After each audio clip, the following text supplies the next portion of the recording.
So let's get going. This chapter gives us the main ideas that underlie the entire course.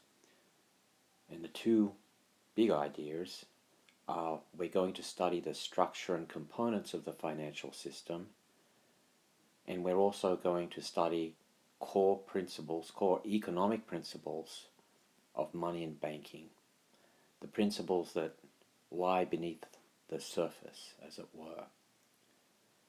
Now, we don't normally think very much about those fundamental principles, or even the financial system as a system. It's like air. As long as everything's okay, we don't care. But when things go wrong with the financial system, things go very wrong with the economy. So here we go with the 6 parts of the financial system: money, financial instruments, financial markets, financial institutions, regulatory agencies, and central banks. And we're going to start with the first, the one we're all most familiar with, money. Now, when we say money in regular life, this is what we think of: currency. But to an economist, money is an asset, a financial asset, which has 3 purposes. The first purpose is as the medium of exchange. The second purpose is as a store of wealth. And the third is as a unit of account. We'll be getting into that in a minute, or in actually a little bit more than a minute. Now, this is so far basic macroeconomic principles. But once you study money more deeply, you realize that lots of things are money that we don't even encounter in regular life. And in fact, most money is now in the form of electronic money, money that we never see. So there's a lot of depth and subtlety to the issue of money, and we'll be getting to that later. A financial instrument is a contract that involves financial assets. Now, in the old days, those contracts took the form of huge paper certificates, like the one you see there. Nowadays, we don't deal very often with paper financial instruments. We deal with electronic financial instruments.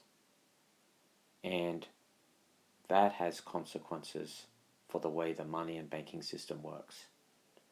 We'll be getting to that also in a future chapter.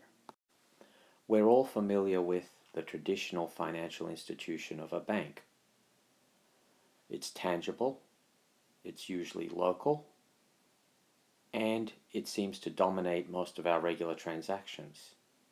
But in fact, the world of financial institutions includes many institutions called non-banking financial institutions that in total are actually far greater than the traditional banks and the traditional banking institutions.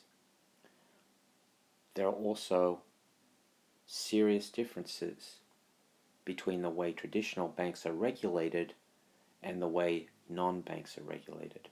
So we will be studying that in future. What about financial markets?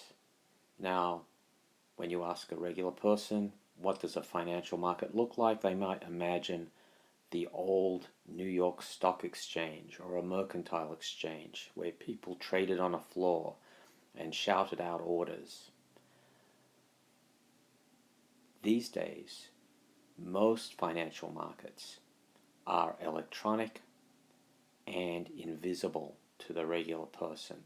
In fact, even the traditional stock market is only a minor player in global stock markets. Mostly, that action you see on the TV from New York or elsewhere is really for show in a way.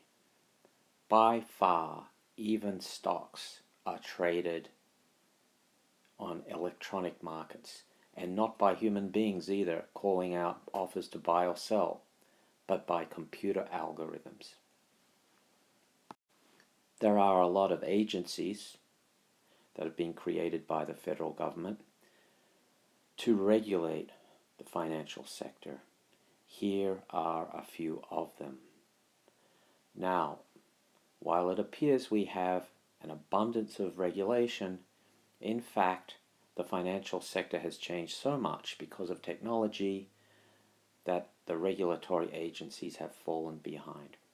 We'll be talking about that because it has a lot to do with the Great Recession and the problems that arose in the financial sector. Every country has a central bank of some sort. The traditional role of a central bank was to create currency. Currency was traditionally a monopoly and a prerogative of the sovereign or the state. Increasingly, central banks have moved beyond simple functions like creating money or regulating financial institutions and become much more policy oriented in their actions. Today, if you open the financial press, one of the greatest questions that is always on the mind of the reader is, what's going on with the central bank? We'll be talking a lot about central banks. Next time, we'll be discussing the second half of Chapter 1, which deals with time, risk, information, markets, and stability. These are economic principles. What I've just discussed is the structural side. Next time, we'll deal with the economic principles that undergird and underlie the financial system, how it works, why it can work well, but also why it sometimes does not work well. See you next time.